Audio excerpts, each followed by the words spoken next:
দেশকে একটি যুদ্ধাবস্থার মধ্যে দিয়ে নিয়ে যাওয়া হচ্ছে, মনে করছেন মেজর হাফিজ। ছাত্র শিবিরের হাত ধরে আবারও সন্ত্রাসের রাজনীতি শুরু, গণতান্ত্রিক ছাত্র জোট।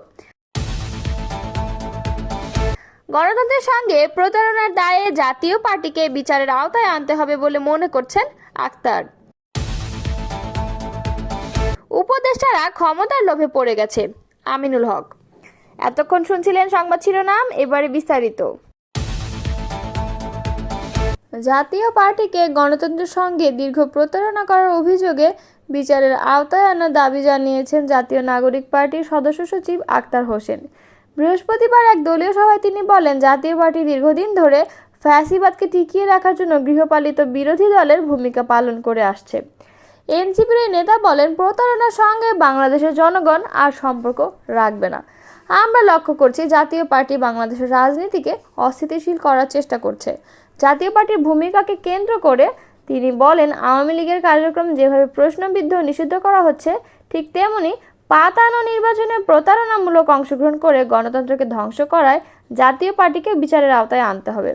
জাতীয় পার্টির প্রতি অনুশোচনার অভাবের কথা উল্লেখ করে তিনি আরও বলেন, তারা আজও জাতির কাছে দুঃখ প্রকাশ করেনি, তাদের ভেতরে ন্যূনতম অনুশোচনা বোধও নেই। তিনি স্পষ্টভাবে বলেন, যারা স্বেচ্ছায় এখনও জাতির কাছে ক্ষমা প্রার্থনা করে নাই, তাদেরকে বাংলাদেশের রাজনীতিতে প্রাসঙ্গিক করে তোলার কোনো মানে হয় না। জাতীয় পার্টি হোক বা আওয়ামী লীগ, গণতন্ত্র ধ্বংসের দায়ে সবাইকেই জনগণের সামনে জবাবদিহির আওতায় আনতে হবে। অন্তর্বর্তীকালীন সরকারের উপদেষ্টারা ক্ষমতার লোভে পড়ে গেছে বলে মন্তব্য করেছেন বিএনপির কেন্দ্রীয় ক্রীড়া বিষয়ক সম্পাদক, ঢাকা মহানগর উত্তর বিএনপির আহ্বায়ক আমিনুল হক। তিনি বলেন, অন্তর্বর্তীকালীন সরকার সংস্কার বলছে মুখে মুখে, কিন্তু বাস্তবে তারা সংস্কার চান না। তারা স্বৈরাচারের বিচারের কথা বলছে মুখে মুখে, কিন্তু বাস্তবে তারা বিচারও করতে চান না, কারণ অন্তর্বর্তী সরকারের উপদেষ্টারা ক্ষমতার লোভে পড়ে গেছে।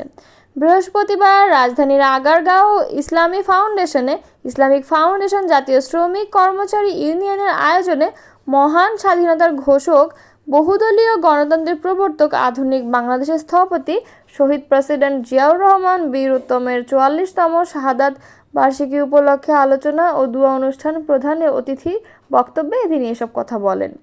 এ সময় আমিনুল হক বলেন, দীর্ঘ ৯ মাসে আমরা দেখেছি অন্তর্বর্তীকালীন সরকার সংস্কার ও স্বৈরাচারের বিচারের অজুহাতে নির্বাচন না দিয়ে ক্ষমতাকে দীর্ঘমেয়াদী করে রাখার পায়তারা করছে। তারা সংস্কারের কথা বললেও ন্যূনতম কোনো সংস্কার আমরা দেখছি না। স্বৈরাচারের বিচারের কথা বললেও উল্টো তারা রাষ্ট্রের বিভিন্ন প্রতিষ্ঠানে স্বৈরাচারের দোসরদের আশ্রয় দিয়ে রেখেছে। গণমাধ্যমে স্বৈরাচারের পক্ষে যারা বড় বড় কথা ও গলাবাজি করছে, তারা এখনও পর্যন্ত বহাল তবিয়তে বসে আছে। তাদেরকে রেখে কিভাবে সংস্কার করা সম্ভব, কারণ তারা নিজেরাই ক্ষমতার লোভে পড়ে গেছে। অন্তর্বর্তীকালীন সরকারকে নিয়ে অভিযোগ করে সময় তিনি বলেন, গত ১৭ বছরে স্বৈরাচার শেখ হাসিনা সরকার যে আচরণ করেছে, গত ৯ মাসের ভেতরে এই অন্তর্বর্তীকালীন সরকারের কিছু উপদেষ্টার মধ্যে আমরা সেই আচরণ দেখেছি।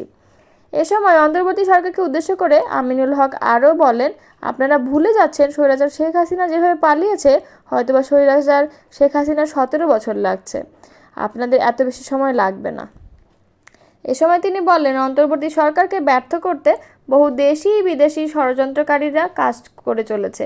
যেহেতু আমরা আপনাদেরকে সমর্থন দিয়েছি, আমরা দৃঢ়ভাবে বলতে চাই, বিএনপি সবসময় এই সরকারের সাথে রয়েছে বলে কোনো ষড়যন্ত্র অন্তর্বর্তীকালীন সরকারকে ব্যর্থ করতে পারবে না।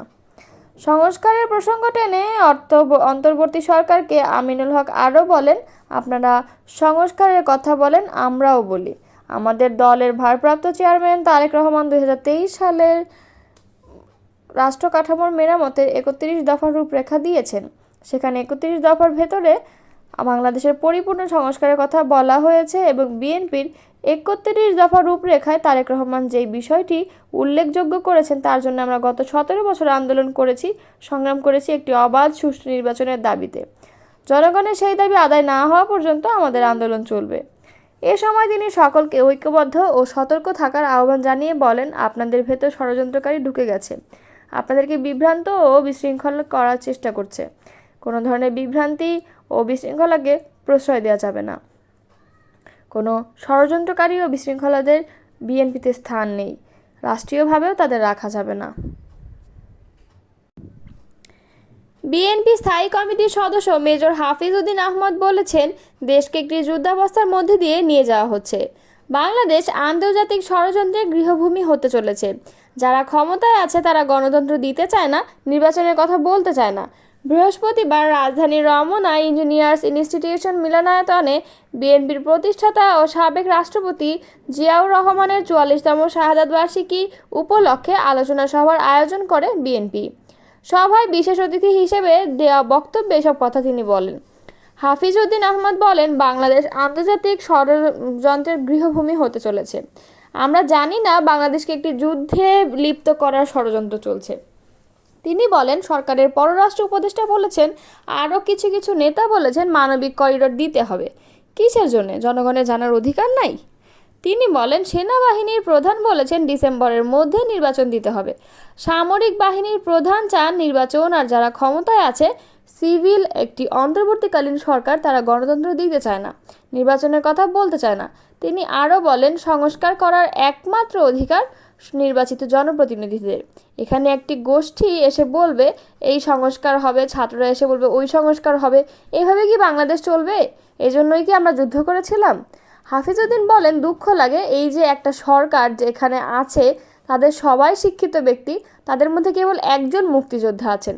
বাকি যারা আছেন, যাদেরকে টেলিভিশনে দেখি, দেশের জন্য তাদের কী অবদান আছে? তিনি বলেন, মুক্তিযুদ্ধ হয়েছে, স্বৈরাচারীর বিরুদ্ধে বারবার সংগ্রাম হয়েছে, কিন্তু এদের কাউকে তো আমরা কোনো সংগ্রামে দেখিনি। একটি তথাকথিত শিক্ষিত গোষ্ঠী বারবার জনগণকে বিভ্রান্তির মধ্যে নিয়ে যায়। অনুষ্ঠানে প্রধান অতিথি ছিলেন বিএনপির চেয়ারপারসন খালেদা জিয়া। তার ভিডিও বক্তব্য অনুষ্ঠানে প্রচার করা হয়। প্রধান আলোচক হিসেবে লন্ডন থেকে ভার্চুয়ালি যুক্ত হয়েছিলেন দলের ভারপ্রাপ্ত চেয়ারম্যান তারেক রহমান। অনুষ্ঠানে ভার্চুয়ালি যুক্ত হয়ে বক্তব্য দেন বিএনপির মহাসচিব মির্জা ফখরুল ইসলাম আলমগীর। সভায় আরও বক্তব্য দেন বিএনপির অন্যান্য স্থায়ী কমিটির সদস্যরা। সভার সঞ্চালক ছিলেন বিএনপি নেতা সুলতান সালাউদ্দিন। ছাত্রলীগ বিতাড়িত হওয়ার পর ছাত্র শিবিরের হাত ধরে আবারও এই দেশে সন্ত্রাসের রাজনীতি শুরু হচ্ছে বলে অভিযোগ করেছে গণতান্ত্রিক ছাত্র জোট। বৃহস্পতিবার বিকেলে এক সংবাদ সম্মেলনে এ অভিযোগ করা হয়। চট্টগ্রামে গণতান্ত্রিক ছাত্র জোটের শান্তিপূর্ণ কর্মসূচিতে হামলার প্রতিবাদে চট্টগ্রাম মেট্রোপলিটন সাংবাদিক ইউনিয়ন কার্যালয়ে সংগঠনের জেলা শাখার উদ্যোগে এ সংবাদ সম্মেলনের আয়োজন করা হয়। শাহবাগ বিরোধী ঐক্যমঞ্চ নামধারী ইসলামী ছাত্র শিবিরের ন্যাক্কারজনক হামলা চালায় বলেও এ সময় জানানো হয়। সংবাদ সম্মেলনে লিখিত বক্তব্য পাঠ করেন গণতান্ত্রিক ছাত্র জোটের কেন্দ্রীয় সহসভাপতি অ্যানি চৌধুরী। তিনি বলেন, গত কয়েক দিনে